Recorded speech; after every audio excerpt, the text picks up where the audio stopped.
Today we're diving into another interesting paper from the talk about deep nets are elastic origami that Professor Balestriero gave on Machine Learning Street Talk.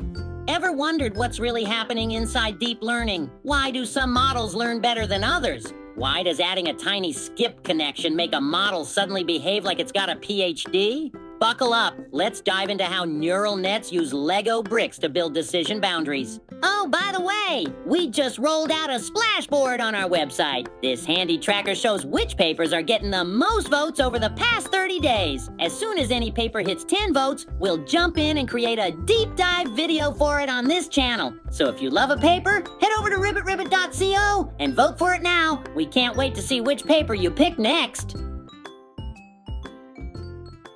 Deep learning is everywhere in AI right now, driving breakthroughs across so many industries. Yet the way these models work often feels mysterious. Researchers feed in data, tune parameters, and get remarkable results without fully understanding the underlying mechanisms. The issue is that deep networks, although built from simple operations, end up with highly complex behaviors as a whole. This complexity makes it tough to systematically improve models or address important concerns like trustworthiness, fairness, or environmental impact. One promising approach is to look at these networks through the lens of geometry. Specifically, we can view them as collections of affine splines, ways of partitioning the input space into small linear regions where each region applies its own simple transformation. If you understand basic linear algebra and calculus, you can follow this approach. You don't need a PhD in mathematics. The goal is to shed light on the mathematical foundations of deep learning and hopefully inspire more researchers to jump in. We'll focus on feed-forward networks that use piecewise linear activations, especially those built around the ReLU. ReLU stands for Rectified Linear Unit, and we'll call it ReLU from now on. Although newer architectures like transformers won't be our main focus, they still rely on the same building blocks, so these insights apply broadly. Let's dig into the basics of deep learning. Essentially, we take a dataset, feed it into a model with many parameters, and train that model to predict the right outputs. Deep networks are just stacks of layers. Each layer transforms its input step by step until we get the final prediction. Think of it like an assembly line. Each station modifies the input slightly, and by the end, we have a finished product. Inside each layer, you'll find a linear transformation, a matrix multiplication plus a bias, followed by a nonlinear activation function.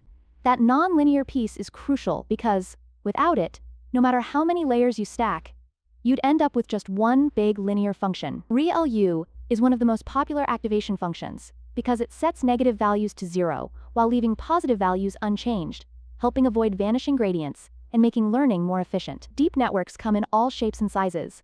One widely used style is the CNN, sometimes called a convnet, which is excellent for image processing. Instead of applying any arbitrary matrix, convnets enforce local connectivity, making them more effective and efficient for images. Even with these architectural constraints, modern networks often reach billions of parameters, reflecting the sheer scale of deep learning today.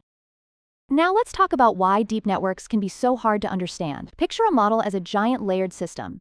Inputs go in, each layer tweaks them, and eventually you get an output. If you look at figure X here, you'll see a visual representation of how inputs flow through weights and biases across multiple layers to produce predictions. How do we know if our model is doing a good job?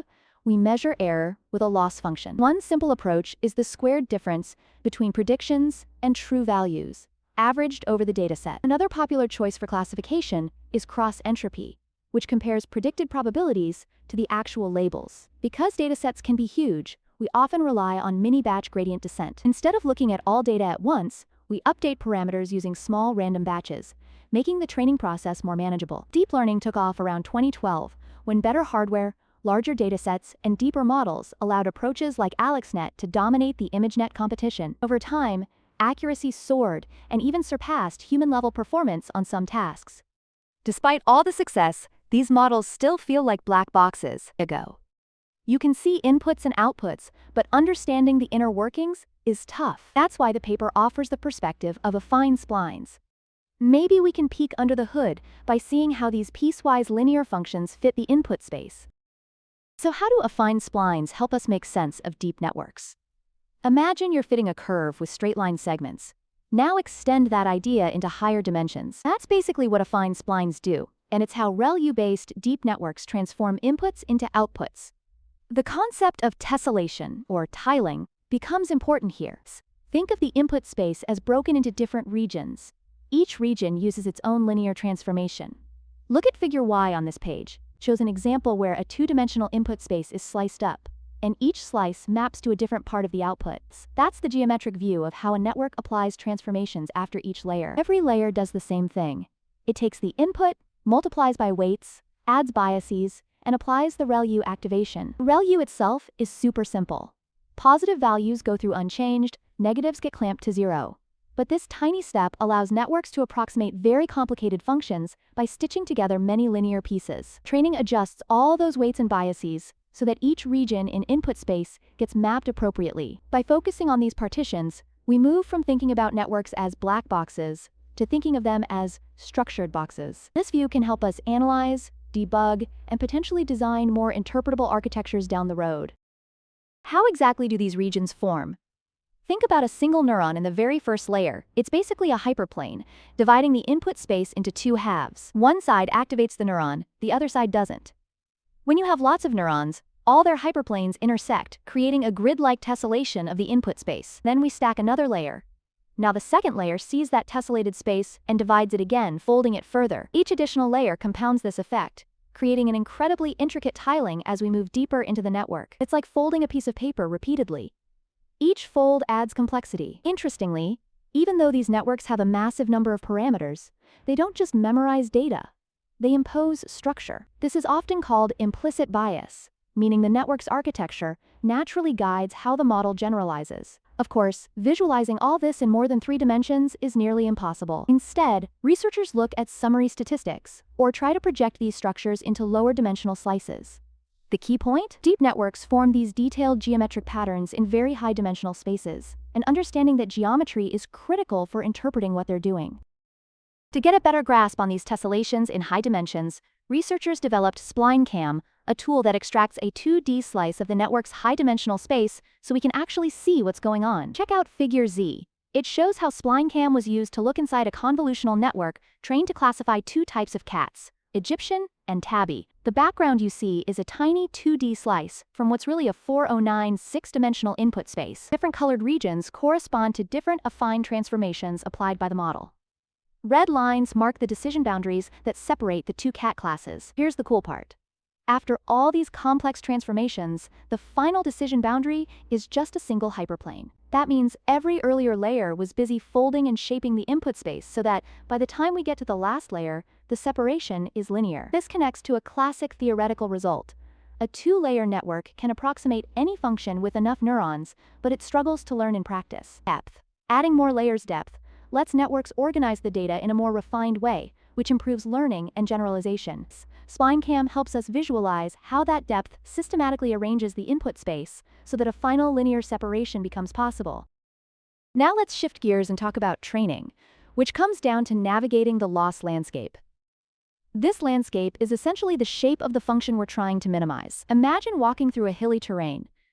If it's full of jagged peaks and valleys, it's going to be tough to find the lowest point. That's how some architectures, like certain convolutional networks, convnets, feel to gradient descent.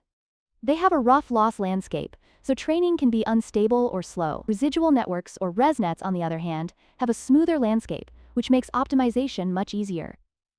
Take a look at figure A here, comparing the two. ConvNets show a spiky surface, while ResNets look more gently sloped. This difference arises partly from skip connections in ResNets, which allow information to jump over layers, easing the flow of gradients, and reducing issues like exploding or vanishing gradients. One way to make this more concrete is by examining singular values of the network's Jacobian or Hessian matrices, fancy math tools that describe curvature. A smoother, more quadratic shape in these values suggests easier optimization. That's why architects who design networks pay attention not just to how powerful the model is, but also to how its structure affects the loss landscape. So what can we do if our loss landscape is too rugged?